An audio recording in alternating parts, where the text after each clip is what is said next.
Hello welcome to మున్సిపల్కి. శంకర్ గారి upcoming movie వచ్చేసి రామ్ చరణ్ గారితో తీసిన గేమ్ చేంజర్. అది ఈ సంక్రాంతికి వస్తుంది. గేమ్ చేంజర్ ట్రైలర్ చూస్తే మూవీ మీద హోప్స్ బాగానే పెరిగాయి. అర్థమైందిరా అయ్యిందా రాసివరా రానా రాకి రాస్ సార్కి సార్. కానీ నాకు ఆ ట్రైలర్ కట్టర్ అనేది నచ్చలేదు. ఎందుకంటే ట్రైలర్ అనేది షోకేస్ ఆఫ్ ద మూవీ. నువ్వు ట్రైలర్ చూసే మూవీకి వెళ్తావు. అలాంటి ట్రైలర్ లో నువ్వు వరల్డ్ బిల్డింగ్ కానీ క్యారెక్టర్ ఇంట్రడక్షన్ కానీ బాగా చేయాలి.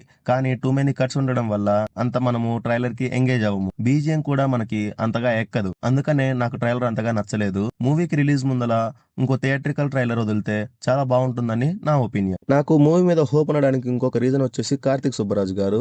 ఆయన తమిళ్లో తీసిన మూవీస్ మహాన్, జిగర్తండా డబుల్ ఎక్స్, ఈ మూవీస్ అన్ని చాలా డిఫరెంట్ గా ఉంటాయి. స్టోరీస్, ప్రెజెంటేషన్ కానీ ఆయన స్టోరీ రైటింగ్ కానీ చాలా డిఫరెంట్ గా ఉంటది. ఆయన గేమ్ చేంజర్ కి స్టోరీ ఇచ్చాడు. అందుకనే నాకు ఈ మూవీ బాగా హోప్స్ ఉన్నాయి. గేమ్ చేంజర్ మూవీ విషయానికి వస్తే 75 crores ఓన్లీ సాంగ్స్ కి ఖర్చు పెట్టారంట.